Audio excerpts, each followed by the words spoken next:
UCC को पहले पढ़ना होगा ना प्रधानमंत्री जी। आप 21वें लॉ कमीशन की रिपोर्ट को पन्ना दर पन्ना बिना किसी के सहयोग के पढ़िए। शायद सहयोगी आपका नुकसान कर देंगे। और जो हमारे संविधान सभा की बैठकों में उस पर जिक्र हुआ था, आप इसको डॉग विसिल बनाना चाहते हैं। प्रधानमंत्री जी, हिंदू मुसलमान का मसला ही नहीं है। ट्राइबल कस्टम्स का क्या करेंगे? विविधता भरा देश है ये। हिंदू धर्म के अंदर ही जितनी विविधता है, आप उसको खत्म कर देंगे। मैं हिंदू हूं, हो सकता है बहुत सारी परंपराओं में केरल के हिंदू से भिन्न हूं। उन तमाम रवायतों को आप खारिज कर देंगे। और मैं तो बार बार कहता हूं कि एक बार गौर से आप बैठिए, आपको पता चलेगा। जैसे छोटी चीज बताओ, हिंदू धर्म में विवाह सेक्रामेंट, इस्लाम में कॉन्ट्रैक्ट, ये विविधता इस मुल्क की थाती है। वो जो बहस पढ़िएगा ना संविधान सभा की, उसमें साफ जिक्र है इन चीजों का।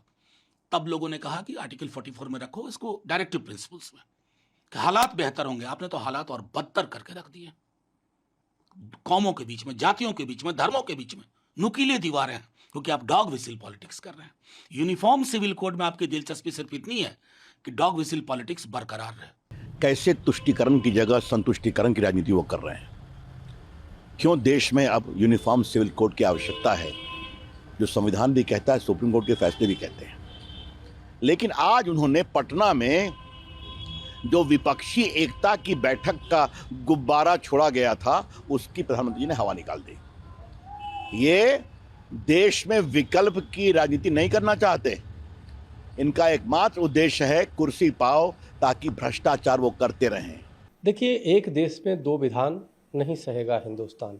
एक देश में दो प्रकार की जो कानून है कि एक तरफ मुस्लिम पर्सनल लॉ है, दूसरी तरफ वो मुस्लिम पर्सनल लॉ के माध्यम से एक व्यक्ति 4-4 शादियां कर लेता है और 24-24 बच्चे पैदा करता है। दूसरी तरफ हम दो हमारे दो, और समस्या ये कि दूसरी शादी वो कर ले हिंदू तो वो तुरंत जेल जाएगा। तो इस प्रकार की कानून बिल्कुल नहीं होना चाहिए। आप कहीं ना कहीं ये दो प्रकार के कानून बना करके भारत में ही दो राष्ट्र का निर्माण कर रहे हैं, दो विचारधारा का निर्माण कर रहे हैं। और इसी का परिणाम है कि जब समान नागरिक संहिता पे कानून की बात होती है तो उसमें एक धड़ा कट्टरपंथी जो होते हैं वो चिल्लाने लगते हैं। उन पे ऐसा लगता है जैसे उन पे प्रेत का साया हो गया, वो तुरंत चिल्लाना शुरू कर देते हैं। तो यह कहीं ना कहीं समान नागरिक संहिता पे जो विपक्ष का जो दृष्टिकोण है वो बहुत ही गलत है।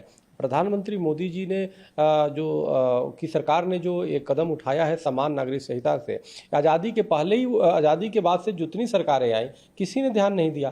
तो अब जो सरकार ध्यान दे रही है तो इस पर कहीं ना कहीं उनको पेट में दर्द हो रहा है।